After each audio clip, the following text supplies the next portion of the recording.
brought to you by Palvi Agrico. आता शेतीसाठी जे काही लागणार ते घरपोच मिळणार, तेही मोबाईलच्या एका क्लिकवर. आम्ही देवेंद्र फडणवीसांना गजनी म्हणतो तर भाजपवाल्यांना राग येतो.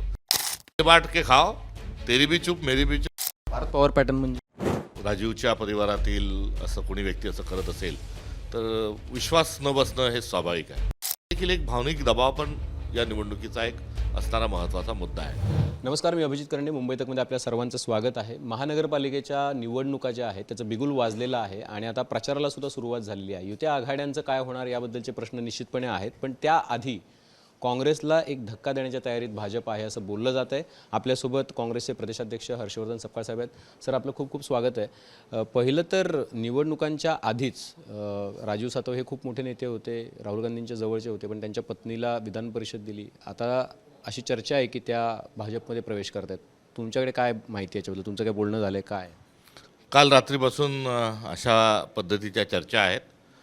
त्या अनुषंगानं आज सकाळी त्यांच्याशी जेव्हा संपर्क साधला गेला तेव्हा त्यांनी असं काही नाही अशा स्वरूपाच्या भावना व्यक्त केल्या. मात्र त्यानंतर त्यांच्याशी संपर्क होत नाही हे देखील खरं आहे. आता राजीव हे महाराष्ट्राच्या राजकारणावर पडलेलं एक सोनेरी स्वप्न होतं. दुर्दैवाने ते अकाली स्वरूपात हिरवून घेतलं गेलं. आता त्या पार्श्वभूमीवर त्यांच्या पत्नी यांनी संपूर्णतः काँग्रेसच्या विचारासोबत राहावं ही माझी नाही ते अनेकांची भावना आहे.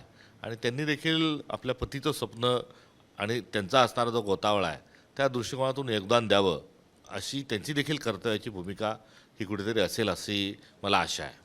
काय वाटतं तुम्हाला की म्हणजे अनेक कंटेंडर असताना केवळ राजीव सातव पक्षाशी एकनिष्ठ होते आणि तेवढ्या एका कारणामुळं प्रज्ञा सातव या राजकीय आयुष्यामध्ये नव्हत्या, सार्वजनिक आयुष्यामध्ये नव्हत्या, त्यांच्या सासूबाई होत्या रजनी सातव, तरीही प्रज्ञा सातव यांना आमदारकी दिली, दुसऱ्यांदा त्यांना निवडून आणलं पक्षाने.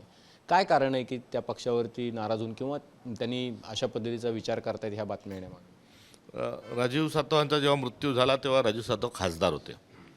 ते खासदार पदावर असताना मृत्यू झाला, लगेच त्यांच्या परिवारातून कोणाला खासदार करण्यात आलं नाही. फार मोठं दुःख होतं परिवाराला. पक्षाचा एक मोठा नेता आमचा हरवला होता आणि त्या पार्श्वभूमीवर कुठे पुढे संधी मिळाल्यानंतर 2.5 वर्षांकरता त्यांच्या पत्नी प्रज्ञा सातव यांना त्या कुटुंबाच्या प्रती आणि राजीव सातवच्या योगदानाच्या प्रती ही कृतज्ञता व्यक्त करण्याच्या अनुषंगानं त्यांना आमदार MLC म्हणून घेतलं. मात्र ती टर्म छोटी होती. पुन्हा जेव्हा निवडणुका आल्या तेव्हा राजीव सातवांना श्रद्धांजली अशा प्रकारची एक भावना ही कार्यकर्त्यांमध्येही होती.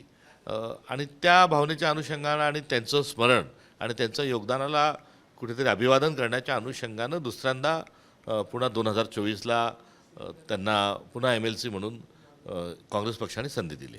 त्यांनी काही नाराजी व्यक्त केली होती, त्यांना काही अडचण होती हिंगोलीमध्ये किंवा राज्यातले काम करता?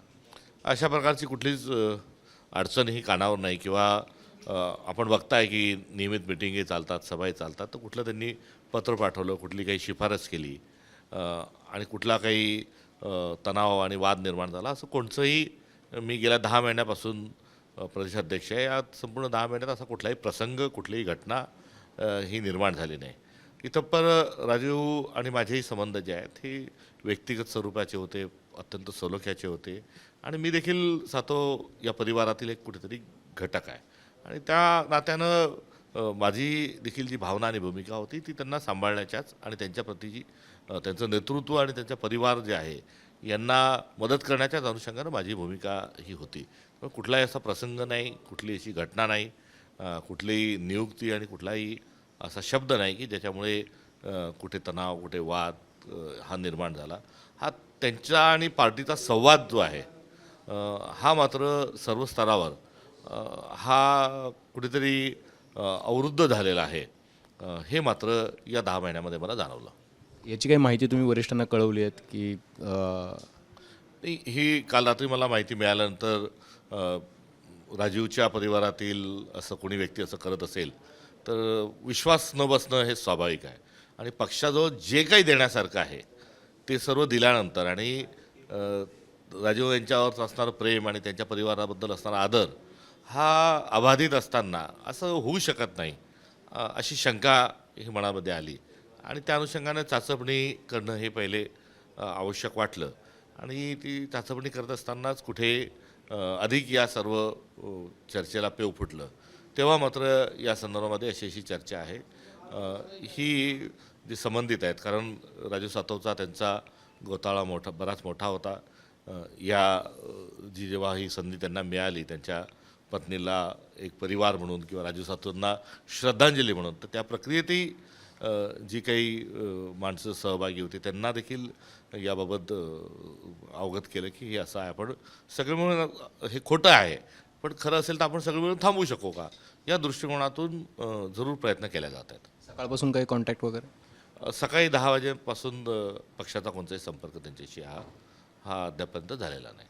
दुसरा एक मुद्दा आहे की सध्या महाराष्ट्रामध्ये तुम्ही काल वाचलं असेल की माणिकराव कोकाटे हे जे मंत्री आहेत तर त्यांना कोर्टानं शिक्षा सुनावली आणि त्याची तातडीनं अंमलबजावणी करायला सांगितलेली आहे. पण आता जवळपास 24 तास होतील कोर्टाच्या आदेशाला, अद्याप त्यांचं सदस्यत्वही कायम आहे आणि त्यांचा राजीनामाही घेतला गेलेला नाही आहे. आता यावर काय बोलावं हाच एक प्रश्न आहे, कारण हे स्पष्ट प्रकरण आहे, ओपन अँड शट केस आहे की कोर्टाने सांगितलं, कारवाई करायला सांगितलं, मात्र 24 तास झाले झोपलेले आहेत. आम्ही देवेंद्र फडणवीसांना गजनी म्हणतो तर भाजपवाल्यांना राग येतो. आता त्यांच्या ते लक्षात आलं नसेल किंवा ते विसरून गेले असतील, शॉर्ट टर्म मेमरी लॉसचा काही प्रॉब्लेम असेल, दुसरं काय. सुनील केदार यांच्यावरती कारवाई झाली होती, राहुल गांधी यांच्यावरती झाली होती. ज्या पद्धतीने कायदा सांगतो तर ती कारवाई व्हायला हवी होती, का होत नसावी कारवाई? नाही, तर नेमका तोच प्रश्न पडतो ना. एकतर 2 जणांना एक न्याय वापरला. राहुल गांधींना 24 तासाच्या आत लोकसभेच्या सदस्यत्वावरून त्यांना त्या ठिकाणी खारिज करण्यात आलं आणि 48 तासाच्या आत घर खाली करण्याची नोटीस देण्यात आली. तर सुनील केदारांना देखील 24 तासाच्या आत विधानसभेचं सदस्यत्व त्यांचं रद्द झालं. मात्र आता हे काहीतरी विशेष लाडले आहेत की यांना ना मंत्रिमंडळातून बरखास्त करत आहेत, ना ते राजीनामा देत आहेत, ना विधानसभेचं सदस्यत्व त्यांना रद्द केलं जात आहे. हा पार्थ पवार नावाचा एक पॅटर्न जो आहे हा महाराष्ट्रामध्ये दृढ होत पाहत आहे, त्याचा असणारा हा संदर्भ आहे. पार्थ पवार पॅटर्न म्हणजे? पार्थ पवार पॅटर्न म्हणजे जो चोर, तुम्ही काहीही करा, तुम्ही देश विकला, जमिनी विकल्या, तुम्ही पत्ते खेळले, तुम्ही बंगले लाटले, तुम्हाला काय करायचं ते करा, तुम्ही कितीही खा, काही उन्माद करा, काही विका टेका, आम्ही तुमच्यासोबत आहे. न खाऊंगा न खाने दूंगा हा तर बंद आहे, मिल बांट के खाओ, तेरी भी चूप मेरी भी चूप, हा पॅटर्न आहे. या सगळ्या संदर्भात काही काँग्रेस पक्षाने काही मागणी करणार आहात तुम्ही? कारण की मी बघितलं की काँग्रेस पक्षाकडून पण काही नेत्यांनी ट्विट केलेत की कारवाई तातडीनं झाली पाहिजे. कारवाई तर झालीच पाहिजे ना, हाताच्या कंगणाला आरसा कशाला, कारवाई झालीच पाहिजे, याच्यासाठी मागणीची आवश्यकता नाही. महाविकास आघाडी निवडणुकीमध्ये पराभव झाला, महायुती सत्तेत आली. आता आम्ही काय मागणी करणार आहे की तुम्ही जाऊन शपथ घ्या. त्यांचं बहुमत होतं, ते जाऊन त्यांनी छानपैकी कोट बीट घालून गेले, त्यांनी शपथ घेतली.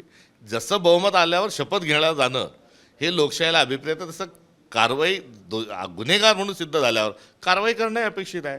यामध्ये मागणी करण्याची कुठेही संधी नाही आणि मागणी करावं लागत असेल तर आता हा विसरण्याचा जो आजार आहे आणि सोयीनुसार वागण्याचा जो आजार आहे याच्यावर उपचार करा असंच म्हणू शकतो. उपचार नॉट रिचेबल आहेत, अरेस्ट वॉरंट जारी केले. तर नॉट रिचेबल आहे तर सरकार काम करत नाही. देवेंद्र फडणवीस जे आहेत हे देवेंद्र फडणवीसांचा लॉ अँड ऑर्डरवर त्यांचं नियंत्रण नाही, पूर्णवेळ गृहमंत्री नसल्यामुळे. त्यामुळे गृह विभागाला एक नाकातोंडाचा माणूस, एवढे रिसोर्सफुल असणारा माणूस हा त्यांना सापडत नाही. ते हे पोलिसांचं असणारं हे फेल्युअर आहे, हे त्यातून सिद्ध होत आहे. मंत्री कशी काय सापडत नाहीत? पोलीस सिक्युरिटी पण असेल ना? नाही, त्यांना सापडत नाही, त्यांना सापडायचे नाही. म्हणजे यांना गायब करण्यात, नॉट रिचेबल करण्यात आणि आता तुम्ही दवाखान्यात जाऊन भरती व्हा तोपर्यंत आम्ही काहीतरी बघतो, या करण्यामध्येच सरकार आहे. आणि या सर्वांचा आशय काय की लोकशाहीला फासावर चढवण्याचं काम देवेंद्र फडणवीस हे करत आहेत. आणि त्या अर्थानं ते जल्लाद असल्याचा उल्लेख मी जेव्हा केला तेव्हा फार मोठा माझ्यावर एक टीकेचं झोंड उठलं. पण तुम्ही लोकशाहीला जेव्हा गळफास देता, तुम्ही लोकशाही टांगवता, अशी लटकवता, हे प्रकरण काय? हे जसा जल्लाद फाशी देतो तशाच पद्धतीने तुम्ही या प्रकरणामध्ये लोकशाहीला फाशी देतात. संकेत, नियम, राजधर्म याला तुम्ही काहीच जुमानत नाही. मी आहे म्हणजे फक्त मी आहे, एवढा मोठा अहंकार जो आहे रावणापेक्षा मोठा, हा देवेंद्र फडणवीसांना आहे. आणि त्याच्यापेक्षा मोठा कदाचित हा अमित शहा आणि नरेंद्र मोदींनाच असेल. आता ज्यावेळेला कोकाटेंचं प्रकरण तापतं त्यावेळेला दुसरीकडे इलेक्शन्सचं पण सगळं वारं चालू झालेलं आहे. तर काँग्रेस महाराष्ट्रामध्ये मी मुंबई काँग्रेस तर तुम्ही जाहीर केले की मुंबई काँग्रेस वेगळी लढणार आहे, स्वबळावर जाणार. महाराष्ट्रामध्ये काँग्रेसची काय स्ट्रॅटेजी आहे? तुम्ही महाविकास आघाडी म्हणून लढणार आहात, नाही लढणार आहात तुमच्यासोबत? कारण शिवसेनेसोबत बऱ्याच ठिकाणी मनसेसुद्धा असणार. या संदर्भामध्ये जी नगरपालिकेच्या संदर्भात आमची भूमिका होती की स्थानिक पातळीवर स्थानिक नेतृत्व आणि स्थानिक संघटन या संदर्भात निर्णय घेईल. कालच या संदर्भामध्ये आढावा झाला. परवा 15 तारखेला निवडणुका जाहीर होत असतानाच निरीक्षकांना आम्ही त्या ठिकाणी सगळ्या ठिकाणी पाठवलेलं आहे आणि कालच्या मिटिंगमधून आढाव्याचा जो एकंदरीत संदर्भ येत आहे तो आम्ही काही ठिकाणी स्वबळावर निवडणुका लढतो आहे, काही ठिकाणी महाविकास आघाडी म्हणून आम्ही जातो आहे, काही ठिकाणी आम्ही जे समविचारी मित्रपक्ष आहे त्यांच्यासोबत आम्ही जात आहोत. असं एकंदरीत असणारं आजचं रोजीचं हे चित्र आहे जे नगरपालिकेमध्ये होतं. आणि या सर्वांच्या पार्श्वभूमीवर आमच्या भरभरून अर्ज आलेले आहेत. त्या अर्जांच्या मुलाखती या कालपासून सुरू झालेल्या आहेत. ही सर्व प्रक्रिया पूर्ण करून 25 तारखेला स्टेट पार्लमेंटरी बोर्ड होणार आहे आणि स्टेट पार्लमेंटरी बोर्डामध्ये आम्ही या संदर्भामध्ये सर्व संघटनेशी चर्चा करून त्या दिवशी आम्ही आमचा अंतिम निर्णय घेऊ. मुंबईमध्ये मनसे अस्पृश्य आहे, पण स्थानिक पातळीवरती जे लोक निर्णय घेतील राज्यभरामध्ये तिथं ती परिस्थिती नसेल. तर हे द्विधा काय? नाही, आम्ही कोणी सोबत नको हा काही विषय नाही. स्वबळावर जेव्हा लढायचं आहे तेव्हा इंडिया अलायन्स आणि आमचे मित्रपक्ष आम्ही वेगळे ठेवले, काही आमच्या मित्रपक्षांनी आम्हाला देखील वेगळं ठेवलं आहे. त्यामुळे महाविकास आघाडी सरसकट राज्यस्तरावर कुठे नाही. बऱ्याच ठिकाणी मशाल जी आहे, UBT जी आहे ती स्वबळावर लढली, का बऱ्याच ठिकाणी आम्ही पण लढलो, राष्ट्रवादी पक्ष देखील लढला. त्यामुळे अस्पृश्यतेचा हा भाग नाही. आणि तशा प्रकारचे प्रस्ताव नगरपालिका महानगरपालिकांमध्ये तर कोणत्या महापालिकांबद्दल विचार हो तेव्हाही आले नव्हते. आणि आता जर तसे प्रस्ताव आले तर आम्ही त्याच्यावर मेरिटवर त्याचा निर्णय घेऊ. मुंबई ही महत्त्वाची पालिका आहे जिच्यावरती आपला झेंडा फडकवावा हे भाजपचं स्वप्न आहे. त्यामुळे त्यांनी शिंदेंना सोबत घेतलेलं आपल्याला बघायला मिळते. इथं जर तुम्हाला भाजपला सत्तेपासून दूर ठेवायचं असेल तर तुम्हाला तुमची भूमिका काय आहे? की एकत्र लढलं पाहिजे त्यामुळे तुम्हाला अधिकचा फायदा होईल, की शिवसेना मनसे त्यांनी वेगळं लढून तुम्ही वेगळं लढून त्याचा जास्त अधिकचा फायदा? तिथे बरेच वेगवेगळे मतप्रवाह आहे आणि त्या वेगळ्या मतप्रवाहांमध्ये कोणचं एक मतं हे ठामपणे तिथे स्थापित होत नाही. त्यामुळे वेगवेगळ्या ठिकाणी, कारण हे याला जी कालसापेक्षता परिस्थिती सापेक्षता जी आहे तिला अनुरूप जो आहे तो निर्णय मुंबईमध्ये घेतला जाईल. तुम्ही सर्वेच करता, तुमच्या नेत्यांची तुम्हाला फीडबॅक असतो, तुम्हाला मुंबईतल्या अनेक नेते तुमच्याशी बोलतात, तर तुम्हाला काय वाटते की मुंबईमध्ये जर भाजपला दूर ठेवायचं असेल तर तुम्हाला काय करायचं? याबद्दलची भूमिका स्पष्ट का नाही? नाही, यामध्ये मुंबईत भाजपाला दूर ठेवणं, आम्ही देशातच भाजपाला दूर ठेवू इच्छितो.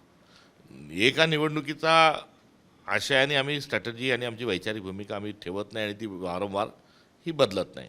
आमचे स्थानिक नेते आणि कार्यकर्त्यांची जी भावना आहे ती पब्लिक डोमेनमध्ये ती सर्वांना सर्वश्रुत आहे आणि त्या अनुषंगानं ही सगळी चर्चा आमची सुरू आहे. आता आलेले अर्ज, त्यांची छाननी, त्यांच्या मुलाखती यानंतर या संदर्भामध्ये जी चर्चा आहे त्या चर्चेला अंतिमतः स्वरूप हे दिला जाईल.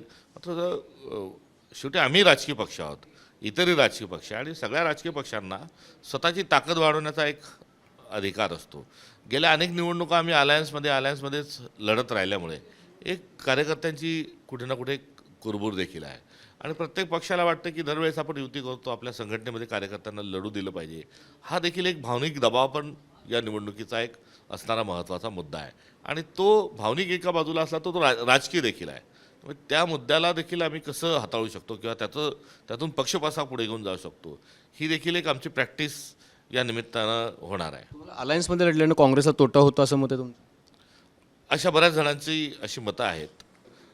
कारण आता जुन्या झालेल्या गोष्टींचा संदर्भ देऊन बोलण्यात काही अर्थ नाही. मात्र काही ठिकाणी फायदा होतो, काही ठिकाणी नुकसान होतं, असा असणारा तो मुद्दा आहे. मुळात महाविकास आघाडी कशी स्थापन झाली तर 2019ला एक विशिष्ट राजकीय परिस्थिती निर्माण झाली म्हणून स्थापन झाली. त्यावर आम्ही कॉमन मिनिमम प्रोग्राम ठरवला, तिन्ही पक्षांनी त्याच्यावर स्वाक्षऱ्या केल्या आणि त्या अजेंड्यावर आमची महाविकास आघाडी आली. पुढे नरेंद्र मोदींच्या विरोधात समविचारांनी एकत्र आलं पाहिजे म्हणून इंडिया अलायन्स झाला आणि इंडिया अलायन्समध्ये आम्ही 2 निवडणुका लढलो. आताची जी परिस्थिती आहे त्या परिस्थितीला नुसार कुठल्याही प्रकारचं जे धोरण आहे हे तिन्ही पक्षांनी एकत्र येऊन हे ठरवलेलं नाही आणि त्या अनुषंगानं जे धोरण आहे, ज्या धोरणाला काँग्रेसनी तो निर्णय घेतला, सविने मित्रपक्षांना कळवला, त्यांनी तो संदेश पुढे दिला की या संदर्भामध्ये स्थानिक नेतृत्व आणि स्थानिक पातळीवरचं संघटन हे निर्णय घेईल. ही काँग्रेस पक्षाची असणारी जी भूमिका आहे त्या भूमिकेलाच आम्ही पुढे घेऊन जात आहोत. सगळीकडे महाविकास आघाडी होईल असं सांगतायत नाही असं सांगता येत नाही किंवा मुंबईमध्ये काय करणार ते अद्याप ठरलेलं नाही. नाही, मुंबईमध्ये करण्याच्या अनुषंगानं मुंबईने घेतलेले जे ठराव आहे आणि मुंबईच्या आमच्या जे अध्यक्ष आहेत आणि मुंबईच्या प्रभारी जे आमचे आहेत यांनी या संदर्भात जे सुतोवाच केला आहे त्याच लाईनवर म्हणजे स्वबळाचा नारा आहे मुंबईत. त्यावरच सर्व हे अद्याप जो आहे या गोष्टी सगळ्या सुरू आहेत. मात्र या संदर्भामध्ये येणाऱ्या 20 तारखेला बैठकीचा जशी 25 तारखेला आहे तशी काही बैठकी जी आहे त्या 19-20ला होऊन या संदर्भामध्ये अधिक चर्चा ही तिथे संभवित आहे. खूप खूप धन्यवाद हर्षवर्धनजी, तुम्ही सविस्तर बोललात त्याबद्दल. पण निवडणुका लागलेल्या असताना हर्षवर्धन सपकाळ जे म्हणतात की काही समविचारी पक्षांशी आम्ही महाराष्ट्रभरात युती करतोय, काही ठिकाणी महाविकास आघाडी म्हणून आम्ही लढू, पण मनसेबद्दल जो निर्णय किंवा मनसेच्या अनुषंगानं जो मुंबईचा निर्णय आहे तो मात्र जे सुतोवाच मुंबई काँग्रेसने केलेला आहे त्या पद्धतीनंच होईल. याचा स्पष्ट संकेत जे आहेत ते मिळत आहेत की इथं स्वबळ जे आहे ते काँग्रेस अवलंबताना दिसतंय. कारण राकेशसह अभिजित, मुंबईत.